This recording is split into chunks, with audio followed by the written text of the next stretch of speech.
रायान और फ़ाइज़ का जी लड़ाई झगड़ा अब शुरू हो चुका है। समझिए कहानी में अब ट्विस्ट आने वाला है, क्योंकि जितना रायान को सताया जाएगा उतना ही जल्दी सुल्ताना बेगम के पोल खुल जाएंगे और सारी हकीकत उसकी खुल के सामने आ जाएगी। खैर अब देखेंगे कि बेहद परेशान हो चुकी है अब सुल्ताना बेगम कि उसका बेटा हाथों से निकल चुका है और अनकरीब उसके जो सारी बातें खुलने वाली हैं उसकी वजह से उसका दूसरा बेटा भी उसके हाथों से निकलने वाला है।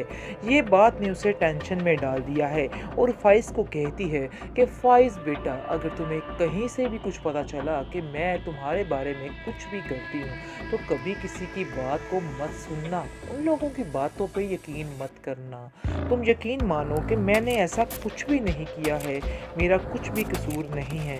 लेकिन ये हरीम बाज नहीं आएगी, ये रेयान को भी अपने साथ मिलाएगी और फिर सारे सिस्टम ख़राब करवा देगी, क्योंकि इस औरत ने इन दोनों मियाँ बीवी का भी दिमाग भरा हुआ है, जिसकी वजह से ये लोग उसी की साइड ले रहे हैं। आगे से फ़ाइज़ कहता है कि आप बिला वजह क्यों परेशान हो रही हैं? मैं हरीम की बातें नहीं सुन के उनकी बातों पर यकीन किया तो मैं इन लोगों की बातों को कैसे सुनूंगा?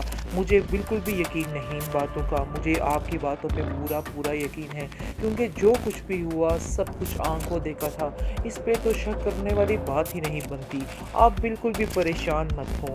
हरीम को मैं जानता हूँ कि उसी ने ही गलत किया है, इसलिए बिला वजह आपको परेशान होने की और अपने आप को कसूरवार ठहराने की कोई भी ज़रूरत नहीं है। ये बात मुझसे बिल्कुल भी बर्दाश्त नहीं हो पा रही है। इस पर उसकी माँ कहती है कि मुझे तुमसे यही उम्मीद थी कि तुम ऐसा ही करोगे, लेकिन यकीन मानो कि दुनिया जो है पता नहीं क्यों मेरे पीछे हाथ धो के पड़ चुकी है। दुनिया को छोड़ो, मेरे अपने घर वाले ही मेरे खिलाफ खड़े हो गए। पता नहीं वो लोग तो मुझे अपना दुश्मन ही समझ। मैं अपना अगला मंसूबा कौन सा बनाऊं जो कामयाब हो जाए। वो बहुत ज़्यादा गुस्से में आ चुकी है और लाइबा से कहती है कि देखो लाइबा, तुम्हारा भाई क्या हाल कर रहा है।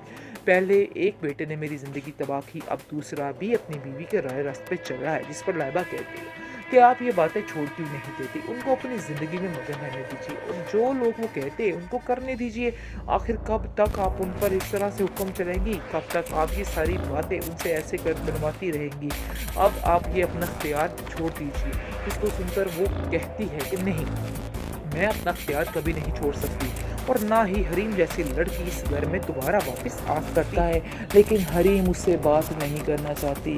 हरीम चाहती है कि वो अब उससे अलहदगी ही तस्वर करे, यानी कि अलहदा होना ही बेहतर है, क्योंकि वो जान चुकी है कि हर चीज़, हर रिश्ते का ख़राब करने का ज़िम्मेदार सिर्फ़ और सिर्फ फ़ाइज़ ही है। और फ़ाइज़ को उस पर इतना तो यकीन करना चाहिए था। वो उसको दुहाइयाँ देती रही कि वो मेरे पे यकीन करो, लेकिन फ़ाइज़ ने उस पे यकीन नहीं किया, बल्कि उसको झूठा कहा और वहाँ से जाने के लिए कह दिया। ये बात कभी भी हरीम नहीं भूल सकती है और हरीम अपने भाई से कहती है कि मैं कभी भी इस ऐसे इंसान के साथ अपना रिश्ता नहीं रखना चाहूँगी जिसकी वजह से मेरे माँ बाप को तकलीफ़ पहुँची हो। और मुझे तो छोड़ो, मैंने तो चलो उसको माफ़ कर दिया, लेकिन उनकी वजह से मैं कभी भी उसे माफ़ नहीं कर पाऊँगी। जिस पर उसका भाई कहता है कि फ़ैसला तुम्हारा अपना है, मैं तुम्हें कभी भी मजबूर नहीं करूँगा, तुम बेफ़िक्र हो जाओ, मैं तुम्हारा हर मामले में साथ देने को तैयार हूँ। जिस पर उसे काफ़ी ज़्यादा तसल्ली हो जाती है और कहती है कि बस भाई आपका ही साथ है जिसकी वजह से आज मैं यहाँ पे हूँ, वरना मैं अकेली कुछ भी नहीं कर सकती थी, मैं अकेला कुछ भी नहीं हो सकता मुझसे। इस पर उसको तसल्ली देता है और कहता है कि परेशान मत होना, मैं बहुत जल्द वापस आ रहा हूँ, सब कुछ ठीक हो जाएगा।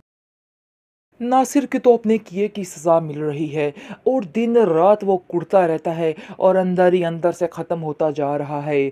बहरहाल अब देखेंगे जी, काफ़ी ज़्यादा टेंशन में आ चुकी है हरीम, क्योंकि हरीम को समझ ही नहीं आ रही कि वो किस तरफ जाए। अब उसके पास एक नई ज़िंदगी है और दूसरी तरफ एक बीता हुआ कल जो उसे हर वक्त तकलीफ़ देता रहता है, वो उसके लिए तकलीफ़ बन चुका है। जैसे ही फ़ाइज़ हरीम से कॉल के बात करने की कोशिश करता है है, तो हरीम अपने बाप से कहती है कि मैं इसके साथ बात नहीं करना चाहती हूँ, बस ये बात एंड है। क्योंकि हरीम जो है वो चाहती ही नहीं है कि वो उससे बात करे, इसलिए वो अपने भाई से कहती है कि भाई मैं अब इससे बात नहीं करना चाहती। जो कुछ हमारे बाबा के साथ हुआ है, हर चीज़ का ज़िम्मेदार ये इंसान ही है और इसकी वजह से ये सब कुछ हुआ है। मैं कभी भी ये बात नहीं भूल सकती हूँ। इस पर उसका भाई इसको तसल्ली देता है और कहता है कि हरीम तुम परेशान मत हो, सब कुछ ठीक हो जाएगा, परेशानी वाली कोई बात नहीं है। मैं तुम्हारे साथ खड़ा हूँ और तुम्हारा साथ देने को तैयार हूँ। लेकिन जी बहुत परेशान है हरीम, क्योंकि हलीम हो चुकी है बिल्कुल अकेली। लेकिन फिर भी वो बंदा जो उसकी लाइफ में आ गया है वो उसका साथ देने को तैयार हो जाएगा और उसको कहेगा कि तुम परेशान मत हो, मैं हर तरह से आपका साथ देने को तैयार हूँ। कहानी में आज जो आगा नया ट्विस्ट, बहुत ही मज़े की कहानी होने वाली है, क्योंकि अब फ़ाइज़ की आंखों में वो आंसू नज़र आएंगे जो उसने हरीम की आंखों में डाले थे। जी खैर, ये तो हो गया फ़न, किया तो उसने ऐसे ही है। अब सुल्ताना बेगम जो है वो अपने रोने रोने के लिए तैयार हो जाए, क्योंकि अब लाइबा का जैसे ही रिश्ता होगा तो उसकी ज़िंदगी इस तरह से बर्बाद होगी जिस तरह से उसने हरीम की ज़िंदगी बर्बाद करनी चाहिए। इस चीज़ को तो उसको अंदाज़ा ही नहीं है। वो सोच रही है कि पैसे के बलबूते पे वो हर चीज़ ख़रीद सकती है और हर दुनिया की चीज़ उसकी मुट्ठी में है, लेकिन वो ये नहीं जानती कि वो तकदीर से हार जाएगी और वो हाल होगा उसका, क्योंकि हरीम की आह ने सब कुछ बदल डाला। लाइबा जो अपनी ज़िंदगी में खिलखिलाती हुई नज़र आ रही है आपको, इसका वो हाल होने वाला है, क्योंकि हरीम के साथ इन लोगों ने बहुत जुल्म किया, बहुत ज़्यादतियाँ की हैं। फ़ाइज़ को आहिस्ता आहिस्ता मालूम होना शुरू हो जाता है और वो उसकी कमी बेहद महसूस करता है, इसलिए वो बार बार कॉल करने की कोशिश भी कर रहा है हरीम को, लेकिन उसकी माँ को इस चीज़ का पता नहीं है और वो समझ रही है कि वो उसको भूल चुका है हमेशा के लिए, लेकिन ऐसा हरगिज़ नहीं है। वो उसको बार बार कॉल करता है, लेकिन हरीम उससे बात नहीं करना चाहती। हरीम चाहती है कि वो अब उससे अलहदगी ही तस्वर करे, यानी कि अलहदा होना ही बेहतर है, क्योंकि वो जान चुकी है कि हर चीज़, हर रिश्ते का ख़राब करने का ज़िम्मेदार सिर्फ़ और सिर्फ फ़ाइज़ ही है। और फ़ाइज़ को उस पर इतना तो यकीन करना चाहिए था। वो उसको दुहाइयाँ देती रही कि तुम मेरे पे यकीन करो, लेकिन फ़ाइज़ ने उस पे यकीन नहीं किया, बल्कि उसको झूठा कहा और वहाँ से जाने के लिए कह दिया।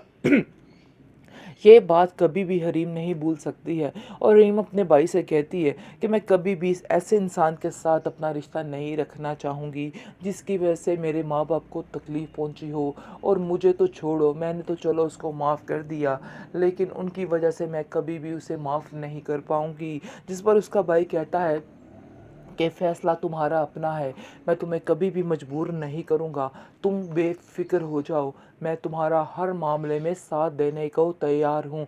जिस पर उसे काफ़ी ज़्यादा तसल्ली हो जाती है और कहती है कि बस भाई आपका ही साथ है जिसकी वजह से आज मैं यहाँ पे हूँ, वरना मैं अकेली कुछ भी नहीं कर सकती थी, मैं अकेला कुछ भी नहीं हो सकता मुझसे। इस पर उसको तसल्ली देता है और कहता है कि परेशान मत होना, मैं बहुत जल्द वापस आ रहा हूँ, सब कुछ ठीक हो जाएगा।